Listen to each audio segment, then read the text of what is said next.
outra maneira. E eu aproveito o gancho da saída do Lewandowski, do Ministério da Justiça. Ele entregou a carta de demissão ontem ao Lula, alegando razões pessoais, familiares, para deixar o Ministério da Justiça. Então, fecha esse período à frente da pasta como um dos piores, com certeza, do Ministério da Justiça. É um cara que não está preocupado com o combate à criminalidade coisíssima nenhuma, lembrando que é Ministério da Justiça e Segurança Pública, né? Um cara que defende desencarceramento, né, generalizado, quer soltar todo mundo, leniência com criminosos, né? Não dá para dizer que tenha sido nem razoável como ministro da Justiça o Lewandowski, como foi péssimo ministro do STF também. Só para lembrar, ele é responsável pelo fatiamento do processo de impeachment da Dilma Rousseff, garantindo a ela os direitos políticos. Ela pôde concorrer, ainda bem que perdeu, mas infelizmente foi derrotada pelo Rodrigo Pacheco, que também se apresentou deixa para lá, um político detestável. Mas o Lewandowski, ele está saindo e ninguém pode esquecer, quando ele saiu do STF, ele passou um período contratado como consultor do Banco Master. E aí eu posso caminhar para o Banco Master agora, pessoal? Pode. Posso? A gente tem uma lista de políticos influentes aí, né? Empresários e políticos influentes, e a dona Vivi também, a mulher do Alexandre de Moraes, que estão ali à espera para ser todos eles arrastados por esse escândalo. Então, de consultores do Banco Master, Lewandowski, Henrique Meirelles, ex-presidente do Banco Central em governos Lula, Guido Mantega, ex-ministro da Fazenda da Dilma, destruiu a economia brasileira, aquela crise de 2014 passa pelo Guido Mantega. Quem mais? Michel Temer foi consultor também do Banco Master. A cúpula do PT na Bahia, o governador Jerônimo Rodrigues, o senador Jacques Wagner, Rui Costa, ministro-chefe da Casa Civil, todos eles têm ligações com o Banco Master. O Banco Master tinha um esquema de um cartão, né, de um benefício para servidores da Bahia, ligado ao Banco Master. Quem mais? Fábio Faria, Ciro Nogueira. Lembram daquele gráfico que a gente mostrou no Boletim da Noite? Então tem muita gente aí, claro, e a dona Vivi, né, Viviane Barço de Moraes, do escritório da família Moraes, com um contrato de 129 milhões de reais com o Banco Master. Não há um pronunciamento sequer do escritório, não há um pronunciamento sequer do Alexandre de Moraes sobre essa situação. E aí o que aconteceu? Vou dar algumas informações para depois a gente retomar a conversa. O Banco Central colocou em sigilo as conversas entre o Alexandre de Moraes e o Gabriel Galípolo. Vocês lembram que o Globo, Folha, Estadão, todo mundo denunciou esses contatos. Teria havido uma pressão do Alexandre de Moraes sobre o Banco Central, sobre a Polícia Federal, para que o Banco Master não fosse liquidado. O Banco Master, lembrando que tem um contrato, tinha, milionário com o escritório da mulher do Alexandre de Moraes. O Estadão disse que ele ligou no mínimo 5 vezes no mesmo dia para o Gabriel Galípolo. Tiveram reuniões presenciais, pessoalmente. E aí saiu o Alexandre de Moraes. Não, nós só falamos sobre a Magnitsky. Não, nós não falamos sobre o Banco Master. Gabriel Galípolo, não falamos sobre o Banco Master. Então, resolveram agora, né, botar tudo isso em sigilo e pronto. Está estabelecido que ninguém falou do Banco Master e parece que vai ficar por isso mesmo. E a Polícia Federal está lá com dados do celular do Daniel Vorcaro e encontrou alguns diálogos nos quais o banqueiro estaria ordenando ações virtuais de influenciadores para defenderem o Banco Master e para atacar o Banco Central, a liquidação do Banco Master. A gente tem falado disso aqui também, né? Teve um influenciador que teria recebido 2 milhões de reais para fazer produção de conteúdo em defesa do banco do Daniel Vorcaro, né? Então, tudo muito, muito estranho. E também a Polícia Federal também tem acesso a contratos de confidencialidade entre o Banco Master e alguns influenciadores, e uma previsão de multa nesses contratos de 800 mil reais em caso de quebra do sigilo. E aí, para atrapalhar a vida do Daniel Vorcaro, do Alexandre de Moraes, de todos esses que eu citei, o que aconteceu? Os Estados Unidos reconheceram a liquidação do Banco Master, né? E aí isso permite que a empresa liquidante, né, tenha acesso aqui nos Estados Unidos às informações sobre os bens e os papéis das instituições.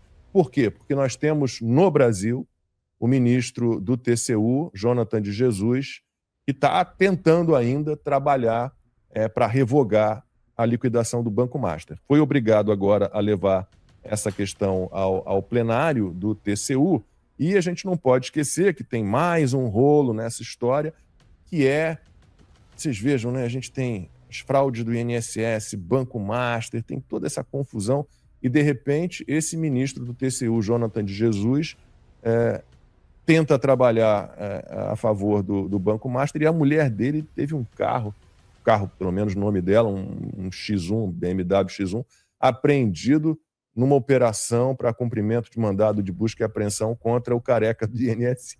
Nossa, todo mundo eu vou dizer, o Brasil não é para amadores mesmo, né? É um troço impressionante, cara. Tudo, de alguma forma, cheira mal, eu não sei. E aí? Então, o que eu acho interessante, Lacombe, porque se você pega a notícia do Metrópolis, que foi que originou esse sigilo, e você pega assim no específico, tá? Qual foi o pedido que o Metrópolis fez? O pedido foi pela Lei de Acesso a Informações, né? Isso, mas qual foi o pedido exato? Abre aspas aqui para o Metrópolis. Gostaria de obter a cópia de todo e qualquer registro do qual esta autarquia disponha, é o Banco Central, sobre o processo envolvendo a venda do Banco Master para o BRB. Aí como é que nesse mesmo pedido eles colocam em sigilo a conversa do Alexandre de Moraes com Significa Galípolo? que a conversa do Alexandre de Moraes passava por aí. Ou seja, o que o Alexandre de Moraes estava negando o tempo inteiro... Está confirmado agora. Acabou de confirmar. O Banco Central, ao colocar tudo em sigilo, ele acabou de confirmar que foi tratado, sim, a questão do Banco Master nessa conversa com o Galípolo. Exatamente. E o interessante é que vou ler aqui a resposta do Banco Central. O Banco Central diz o seguinte: nos processos em que o Banco Central examina operações de transferência de controle, há, entre outros, dados de operações financeiras protegidos por sigilo bancário, informações pessoais protegidas pelo direito à intimidade e à privacidade, dados patrimoniais, contábeis, estratégicos, instituições supervisionadas protegidos pelo sigilo empresarial. Como as manifestações de caráter técnico do Banco Central tratam integralmente de tais dados sigilosos, não será possível disponibilizarmos as informações requeridas. O que não faz sentido essa resposta. Por quê? Porque você, quando tem uma autarquia, né, um órgão que ele vai disponibilizar algo segundo a Lei de Acesso à Informação, ele simplesmente vai tarjar a informação sensível. Essas informações aqui, de fato, você não pode revelar ali o extrato bancário, né, algo nesse sentido, né, uma informação privada de alguém. Isso aí seria uma quebra de sigilo bancário, algo nesse sentido. Mas isso você resolve facilmente, como foi feito outras vezes, que os jornais pedem esse tipo de informação, você tarja aquela informação que não pode ser revelada, aquela informação que é confidencial, aquela informação que é privada.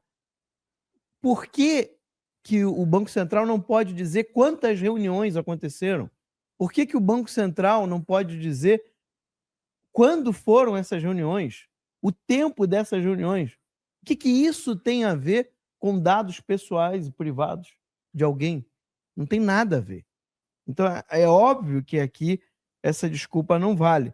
Inclusive, o Galípolo ele tinha afirmado, né, que em relação a essas tratativas do Banco Master, que tudo haveria sido registrado pelo Banco Central. Ele falou aqui, abre aspas para o Galípolo, ele disse na época: documentamos tudo, cada uma das ações que foram feitas, cada uma das reuniões, cada uma das trocas de mensagens, cada uma das comunicações, tudo isso está devidamente documentado. Então, foi isso que o Metrópolis pediu e foi exatamente isso que foi negado, o que não faz o menor sentido, a não ser que o Alexandre de Moraes tenha tratado sobre a questão do Banco Master e agora eles não querem falar.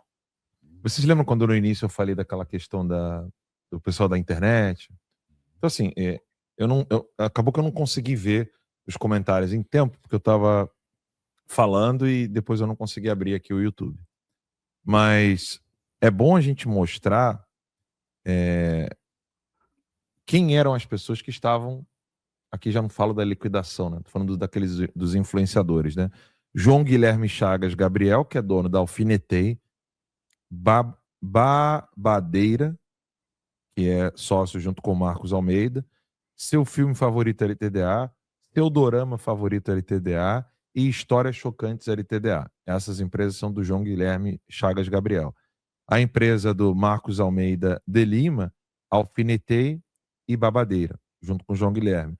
Aí depois tem o Marcos Vinícius Fernandes da Silva, que é dono do Seu Filme Favorito LTDA, Seu Dorama Favorito LTDA e Histórias Chocantes LTDA, juntos com o João Guilherme. Então são 3 pessoas.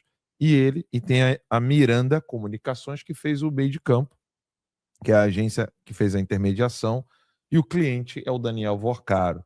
E a galerinha tá aí falando, não tem nada com isso não tem nada a ver com isso não. Só que assim, de novo, cuidado, né, com perfis que você segue, que você acaba gostando do conteúdo. A mensagem pode ser maravilhosa, mas presta atenção, fiquem atentos. Isso é um pouco de educar o eleitorado, é quase uma educação cívica. O brasileiro precisa entender que o bombar na internet virou oportunidade de negócios e oportunidades políticas que não tem nada a ver com a preocupação com o país. Sim. Porque é fácil, e o Silvio pode até dizer isso para vocês, o quão fácil é bombar na internet e fazer dinheiro. Seja como jornalista, com muitas aspas, seja como o tal do influenciador.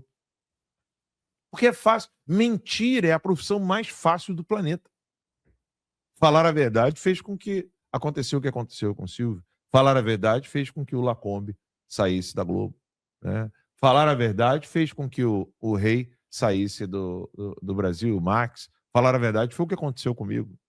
E a profissão de dizer aquilo que vê exige um trabalho tão pesado que depois, para você se desfazer de todas as calúnias, é um trabalho hercúleo, né, Silvio?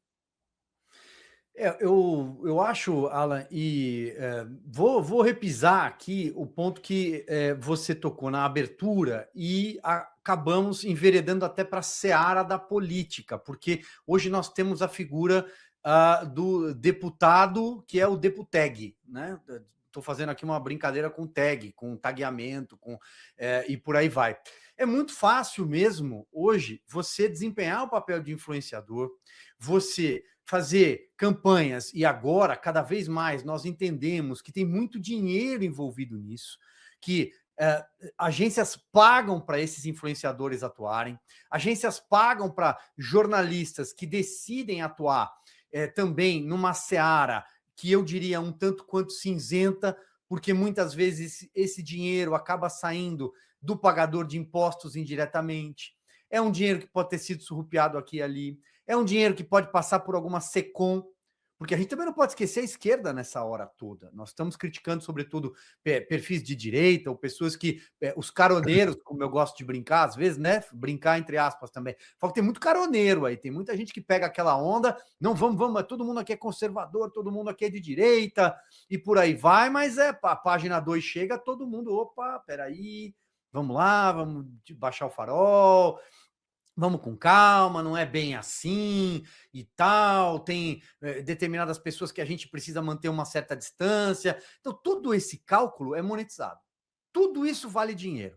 Você já trouxe aí, também a informação de perfis que são criados usando nomes de outras pessoas, que algumas têm credibilidade, algumas têm estrada, e por aí vai. Aí você vai montando. E até chegar nessa figura do político, que eu também tenho criticado. Eu acho que muita gente pegou carona na direita desde a eleição de 2018, quando o presidente Jair Bolsonaro larga como um azarão àquela altura, até a eleição, sobretudo a eleição de 2022, porque ele elege muita gente.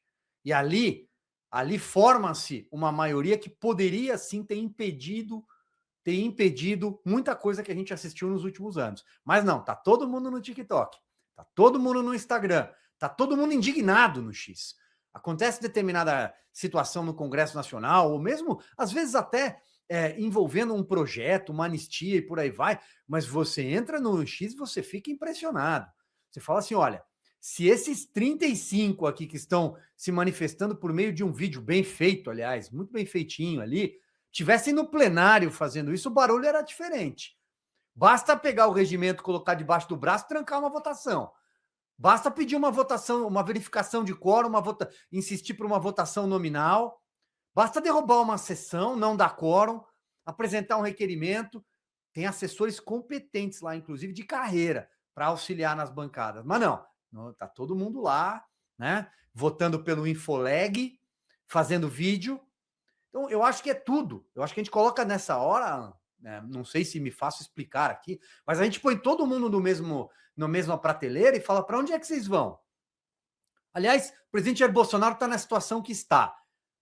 Tem muita gente aí que eu não vi nem vídeo de TikTok. Desde influenciadores e jornalistas que chegaram onde chegaram, como nomes defensores da direita, do bolsonarismo e por aí vai, os ideológicos também, até aqueles que estão, neste momento, tem 1 ano de mandato para cumprir lá em Brasília. Cadê? Eu não vi falar nada. Tem várias pessoas aí com mandato, com poder, que não se manifestaram sobre o estado de saúde do presidente Bolsonaro. Não se manifestaram sobre o que o Alexandre de Moraes fez com o Conselho Federal de Medicina. Um absurdo o que ele fez com a classe médica brasileira, com um conselho que representa, e é federal, os médicos do Brasil. Eu acho que, de novo, não sei se de alguma forma ela misturei aqui, mas eu quis colocar todo mundo na mesma prateleira para dizer, ou o Brasil agora, ou você toma lado, e aí, evidentemente, também tem um custo tomar lado, assumir as suas posições sem medo, politicamente, independentemente da função que você exerça na sociedade, ou então pode começar a se lamentar desde já, porque esse establishment, esse sistema, eles não vão entregar os pontos tão facilmente em outubro, não. Eles vão lutar também. Essa mistura da qual o Silvio fala, vou propor um desafio para o Rei, para ele, da quinta-feira que vem, trazer uma música, sei lá, deixa eu escrever. Mistureba, porque o Max trouxe mais um contexto aqui para essa história do Banco Master. Então, você pode botar aí TCU, BC, Banco Master, fraudes no INSS e PCC, né, Max? Porque a gente sabe que alguns fundos do Banco Master tinham ali um dedinho, uma mãozinha do PCC. Cara, então você veja a mistureba que é o nosso país. Cara. Exatamente, Lacombe. E tá aqui, né? Foi a Folha quem publicou hoje essa matéria dizendo que 6 fundos investigados no caso Master têm ligação com a operação que mirou o PCC. E quem fez essa relação, né? Quem jogou essa possibilidade lá atrás? Alan dos Santos. Lembra quando você falou que aquela investigação do PCC podia estar relacionado com essa história do Banco Master? Sim. E que a esquerda queria pegar gente do Centrão e aproveitou o que estava acontecendo para botar isso em voga, né? Para mostrar, né? Para poder mostrar isso para o que estava acontecendo. Pois é. Então agora a Folha publicou hoje, tá? O Master não respondeu os questionamentos da Folha, tá? A publicação aconteceu e não teve nenhuma resposta do Banco Master. Então, o Banco Central identificou 6 fundos de investimento suspeitos de fazerem parte do esquema de fraude, tá? O esquema bancado pelo Daniel Vorcaro, né, o dono do Master. Todos esses fundos mapeados também aparecem naquelas investigações que miram a infiltração do PCC na economia formal. A gente chegou a mostrar, né? Eu lembro quando a gente deu essa notícia aqui, aquele banco do PCC, que era algo bilionário, né? 2 bi. 2 bilhões, exato. Então, Agora a gente está vendo que 6 fundos, tem aqui os nomes dos fundos, acho que não vale O a pena. REAG está nesse grupo? Não. Porque o REAG era um dos fundos que tinha... REAG. Então, REAG está nesse grupo. O REAG está nesse grupo, tá? Então, os fundos foram citados em denúncia apresentada pelo Banco Central ao Ministério Público no dia 10 de novembro, tá? No âmbito das investigações que levaram à prisão do Vorcaro, né, 7 dias depois. Então, todos os 6 fundos, Lacombe, respondendo sua pergunta, são administrados pela REAG, parceira de longa data de Daniel Vorcaro. E aparecem também nas investigações, estava tentando lembrar aqui da operação, aí eles trouxeram aqui, a Operação Carbono Oculto, que a gente vem falando aqui constantemente, que teve como alvo a infiltração do PCC em negócios da economia, além de setores também de combustíveis e do setor financeiro. Então, o Alan ele tinha cantado essa pedra de que essas duas coisas podiam estar relacionadas. Já tem um tempinho já que o Alan falou sobre isso, da Operação Carbono Oculto, porque a gente sabe que esse tipo de operação só acontece com o aval de alguém. Quando são operações assim, bilionárias, que mexem em algum lugar, então é muito interessante a gente analisar essa investigação e como que isso aqui vai se desenrolar, porque a gente sabe que o sistema tende a se reorganizar. No fundo, isso aqui acaba virando moeda de troca nos bastidores, né? O Daniel Vorcaro está solto. Não está preso. O Bolsonaro está preso. O Bolsonaro está numa cela, sendo torturado, com uma comorbidade grave, né? Já teve que ir ao hospital diversas vezes, tá? Ele é um caso claríssimo de prisão domiciliar. Qualquer outro preso, tá, estaria já em prisão domiciliar. Nenhum juiz iria contra os diagnósticos médicos, mas no caso do Bolsonaro não vale. Agora, no caso aqui do Vorcaro que a gente está falando, né, de roubos bilionários... A 12 bilhões, 200 milhões. 12 bilhões. Eu que eu não trouxe minha carteira mesmo. E agora, adicionando a isso, envolvimento com esquema de lavagem de dinheiro do PCC. Um outro esquema bilionário. E aí... Anotou aí? Anotei. Ó, vamos relembrar. Cara, nós temos um álbum triplo para gravar. Fraude no INSS. Se a gente for enumerar todos os roubos, todas as coisas que aconteceram no Brasil nesse tempo todo, ninguém lembra do Mensalão mais, do Petrolão. Eu lembro quando o nosso querido Chico Anísio casou com a piada, casou com a Zélia Cardoso de Mello, né? Que aí ficavam sacaneando ele. Então, assim, pessoal, falta ao brasileiro, principalmente a quem tem autoridade, a agressividade cívica. Eu não estou falando da violência, eu estou falando da agressividade cívica. O que aconteceu na Ucrânia, né? Jogar político no lata de lixo, né? Político é servidor público. Então, voltando ao assunto que começamos aí no nosso programa, que político, eles estão se achando. Tem que botar político no lugar, cara. Político é funcionário público, né? Então, aqui o que acontece aqui? Ninguém cobra, de novo, desculpa eu ficar repetindo isso, mas para ver se as pessoas acordam. São 19 mil juízes, nenhum desses falam absolutamente nada. São 1.800 desembargadores. Só tem o Sebastião Coelho, que fala alguma coisa, que faz passeata, carreata, buzinaço. Só um, né? Sim. Cadê? O general tão vendido. Esse general, fiquei com ódio ali, que o general tem o símbolo da brigada paraquedista. Devia se matar esse general, né? Fazer um haracuru. Pegar a espada e papapá. Harakiri, o harakiri você pega e enfia aqui. Né? O harakuru você enfia, deixa pra lá, que agora não é o boletim. Né? Então, é uma vergonha o que a gente passa no país. Cadê? O general não pode. Então, cadê o coronel que tem arma? Cadê o tenente-coronel que tem arma? O capitão, vou falar só de patente oficial. Né? Cadê os coronéis da PM, tenente-coronel da PM, que não faz porra nenhuma? Esses merda da direita. O que o Alan falou? Tem que falar, vocês têm que ser cobrados 24 horas. Não tem ninguém falando absolutamente nada. As pessoas estão querendo, sabe por que as pessoas ficam cobrando vocês? E a gente tem acesso, a gente tem veículo para cobrar, né? Então, nós estamos cobrando por isso, né? Não há nada. É só conversinha fiada, dê pro tag, depois hashtag, olha, aí grita lá no plenário e não há nenhuma ação concreta, que nem o Alan falou uma vez também, muito bem. Cadê eles documentando isso? Mesmo o cara tá em silêncio, né? Como o Alan falou muito bem, né? Tá documentando essas coisas todas. Entrar, mas se eu entrar não vai adiantar nada, mas tem que entrar, cara. Tem que haver uma agressividade, tem que haver uma indignação, né? Por isso, coitado do Enéas, né? Ficava, vocês é uma caterva, esses vagabundos, né? E o Enéas, ele é maluco. Hoje todo mundo, o Enéas já morreu? Ele é gênio.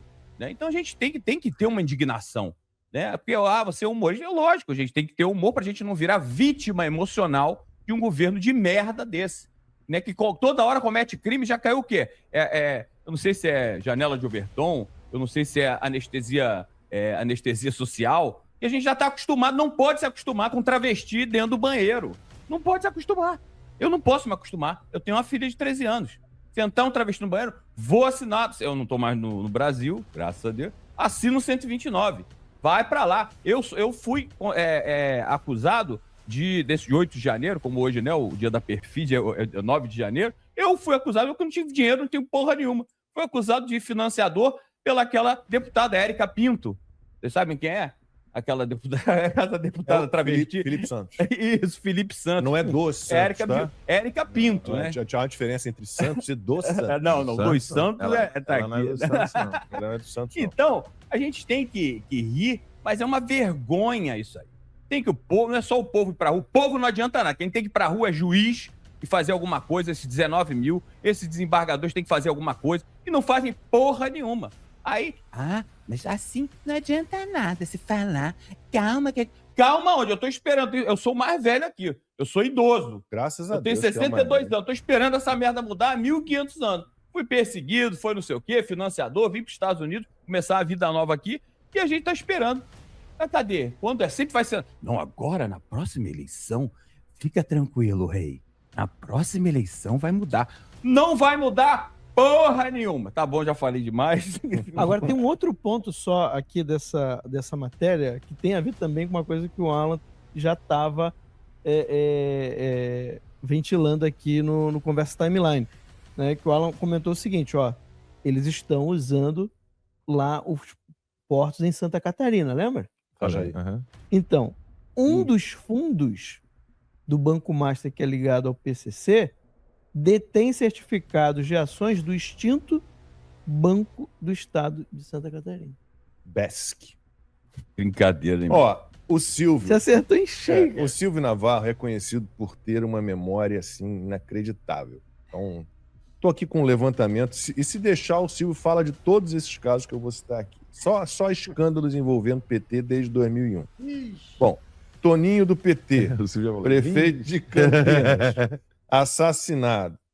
Celso Daniel, 2002. Silvio Navarro tem um livro excelente, ele pode falar daqui a pouco sobre o livro dele, sobre o assassinato do Celso Daniel, 2002. Acho que não vai falhar um ano sequer. Banestado, 2003. Caso Valdomiro Diniz, 2004. Caso dos Correios, 2005. Tem até 2 no mesmo ano. Mensalão, 2005. Escândalo dos Aloprados, 2006. Caso Francenildo, 2006. Operação Navalha, 2007.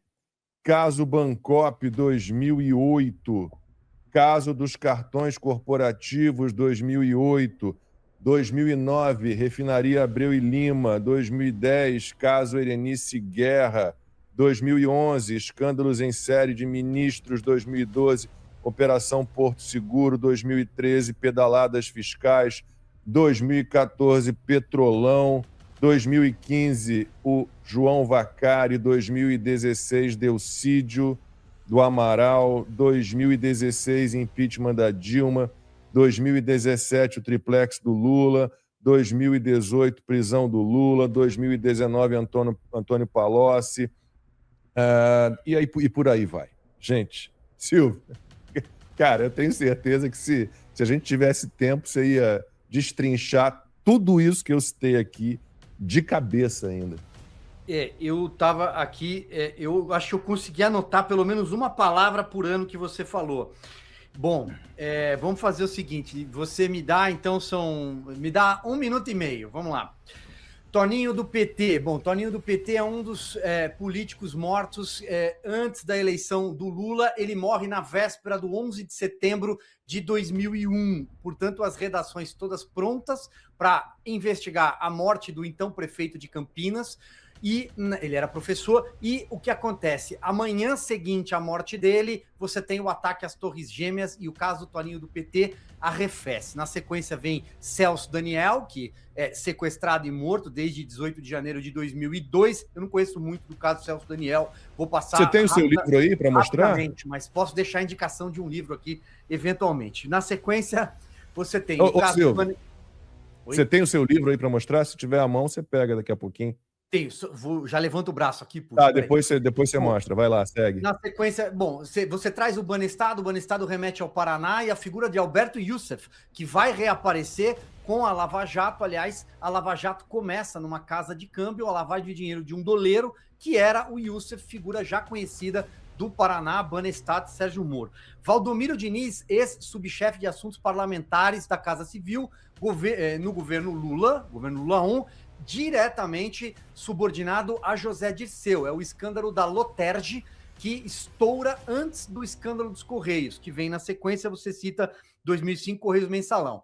Escândalo dos Correios é a capa da revista Veja, de maio de 2005, Maurício Marinho, diretor indicado pelo PTB para um dos cargos-chefes dos Correios, ele pega um maço com R$3.000 e aparece numa capa da Veja colocando o maço aqui de baixo. Roberto Jefferson, que era o dono do PDT, entende que estavam, nas palavras dele, explodindo o quarteirão dos Correios e decide dar com a língua nos dentes. A CPMI é batizada de CPMI dos Correios, mas investiga o Mensalão, porque o Jefferson entrega, no 6 de junho de 2005, era uma segunda-feira, capa do jornal Folha de São Paulo, governo Lula pagava Mensalão, diz Jefferson. E ele começa, aquela é a primeira da série de entrevistas, ele dá 2 grandes entrevistas, a segunda ele entrega mais detalhes sobre o Carequinha, o Marcos Valério e a SMPIB e as agências, e o Brasil descobre o Mensalão. Você traz os aloprados em 2006. O escândalo dos aloprados acontece na véspera da eleição de 2006 e, aliás, chacoalha um pouco aquela eleição modorrenta, que é a eleição do Lula contra o Alckmin. O Alckmin consegue ter menos votos no segundo turno do que no primeiro, justamente por conta do dossiê dos aloprados. Os aloprados eram petistas que trabalhavam ali ligado às campanhas, principalmente do Aloysio Mercadante, então senador candidato ao Palácio dos Bandeirantes, ao governo de São Paulo, e esses aloprados produzem dossiê contra o Serra, na época, contra o Alckmin, e a montanha de dinheiro, a foto vai parar no Jornal Nacional, e é um dos fatores que desestabiliza e força um segundo turno, mesmo com o Lula coalhado pelas investigações do Mensalão. E também importante lembrar que essa eleição ela acontece num clima muito ruim no Brasil por conta do acidente do voo da Gol, na véspera do primeiro turno, Gol 1907, um dos maiores acidentes aéreos e uma das maiores tragédias do Brasil. Você vem para o caso Francenildo. Francenildo é o caseiro, é o cara que derruba, na capa da revista Época, ele derruba o Antônio Palocci, ministro da Fazenda, com o contra-cheque. O Francenildo, sujeito simples, norte e nordeste do Brasil, acho que ele era piauiense. Ele recebe um dinheiro do pai numa conta e o então diretor da Caixa Econômica, subordinado ao Palocci, quebra o sigilo dele e leva esse sigilo, tem um fuzuê na CPI dos bingos. Na época o Tião Viana entra chacoalhando um pedaço de papel ali, dizendo, olha, ele recebeu dinheiro, porque o Francenildo era o caseiro da Casa do Lobby, onde o Palocci fazia negociatas e o PT com angolanos e por aí vai. Você tem na sequência a Operação Navalha, é a operação que pega empreiteiras, já é o começo, já é embrionária do que as empreiteiras faziam com contratos públicos do governo Lula, vai passar por Delta até chegar ao Odebrecht e o Petrolão, mas a Operação Navalha passa por empreiteiras. Bancop é o caso já do Triplex, é a cooperativa do senhor Vacari, um dos tesoureiros bandidos do PT, começa com a figura do Delúbio Soares, do Mensalão, passando por todos os outros tesoureiros, e um deles é o Vacari, o Moche. Na lista da Odebrecht, ele era o Moche, que ele usava mochila. E o Pichuleco, que ele foi pego numa das fases da Lava Jato, operação Pichuleco. Pichuleco era a forma como ele cobrava dinheiro. Tem Pichuleco? Dá o dinheiro. Bancop, depois você colocou alguma coisa aqui, deixa eu postar 2000 e tô perdido aqui. Abreu e Lima é a refinaria, uma das maiores roubalheiras da Lava Jato, a refinaria de Abreu e Lima. Caso Erenice Guerra, Erenice, braço direito da Dilma Rousseff, é o dossiê da Erenice, faz dossiê contra tudo, até governo Fernando Henrique. A Erenice tiveram de colocar ela debaixo de alguma gaveta ali, esconderam a Erenice, ela sumiu, nunca mais apareceu. Mas era a senhora que ficava na antessala da Dilma Rousseff e fazia os dossiês. Ela era produtora de dossiês contra adversários políticos. Escândalo dos ministros 11, 12, por aí vai, é aquela faxina obrigatória, porque quando a gente fala faxina, dá a impressão que a Dilma Rousseff teve de demitir aquela sequência de ministros, foram 7, 6 deles por conta de desvios e suspeitas de roubalheira, mas foi uma faxina obrigatória, começa a cair todo mundo. Tanto que você vai emendar com o que você fala de cartões corporativos aqui. Cartões corporativos é o escândalo que também derruba ministros. Tinha o Orlando Tapioca Silva, né, que passou o cartão corporativo para comprar tapioca, e a Matilde Ribeiro, lembra? Que vergonha, bicho. Lembra da Matilde? A Matilde Ribeiro era ministra da Igualdade Racial. Ela passou o cartão do governo no free shop, voltando de uma viagem. Sabe lá o que ela comprou, perfume, não sei lá. Mas o escândalo dos cartões corporativos é isso. O INCRA fazia o aniversário do mês com o cartão corporativo. Não tinha festa, era uma maravilha. Essa Folha de São Paulo foi quem revelou a maior parte desses casos dos cartões corporativos. Você segue com os ministros. Aí caíram tantos lá, Kombi, olha. Não, mas a Erenice Guerra eu lembro bem, porque ela era gata, né? Ela era muito linda, né? Nossa. Era bonita, era aquela turma do PT lindona, né? Nossa, agora... Pô, quando? Turma do Lula, não só do PT, porque tem a Jandira Fegali, que não é do PT e também é gata demais. Nossa. Mas quando você coloca PT e lindona na mesma manchete, na mesma frase, tem alguma coisa errada. Mas de qualquer forma, rola. Gosto não se discute. E também você vai ter aqui a... Olha, o que mais que você colocou? Só para a gente esgotar todos os temas que você pediu aqui, Lacombe. Você falou da cartões corporativos. Não, olha só. Os ministros caem todos. Você tem uma série de ministros, por exemplo, Pedro Novaes, era ministro do turismo da Dilma, pegou recibo da Câmara dos Deputados e passou no motel, e deu recibo para a Câmara dos Deputados. O Wagner, que aliás é pai... o Wagner Rossi, que é pai do Baleia Rossi, líder do PMDB, era ministro da Agricultura, pegou helicóptero com quem não devia, fornecedor do ministério. Você teve o Tapioca, que eu citei que era ministro do esporte. Tem o próprio Nelson Jobim também sai mal naquela época do ministério. O Palocci cai do ministério da Dilma, da Casa Civil, porque roubou o Caixa 2 do próprio PT. Você tem o ministro Alfredo Nascimento, que cai também na área... Ele é do Amazonas. Olha, é uma sequência de ministros, todos em efeito dominó. Para finalizar, Petrobras e Vacari, já falei, Delcídio cai com o Cerveró. O Delcídio é gravado pelo filho do Cerveró num plano de fuga do Cerveró, que evidentemente não se concretizou. Eles chegam a supor que iam colocar o Cerveró num veleiro, que ele ia sair pelo Paraguai. É uma história maluca. E o Delcídio é preso. Bom, para terminar com o impeachment da Dilma, a história que todos conhecemos, eu acho que passei por todos aqui. Operação Porto Seguro. Bom, a Operação Porto Seguro era também sobre venda de licenças, lá como nesse período que você citou, que era para licenças para obras e meio ambiente, passa pela Rosemary Noronha, a amante do Lula. Opa, aquela que viajava com o Lula quando a dona Marisa não podia ir. Aqui, a jato. Não, por que eu queria que você falasse um pouquinho disso tudo? Porque para as pessoas entenderem, cara, que o PT não falha, né? Todo ano tem falcatrua, todo ano tem escândalo. Mas vai aumentando, né? Não, é um troço. Não, sempre vão escalando. É um negócio de louco, cara. E o Silvio já está sendo chamado aqui no chat de Silvio Navarro, a inteligência artificial da timeline.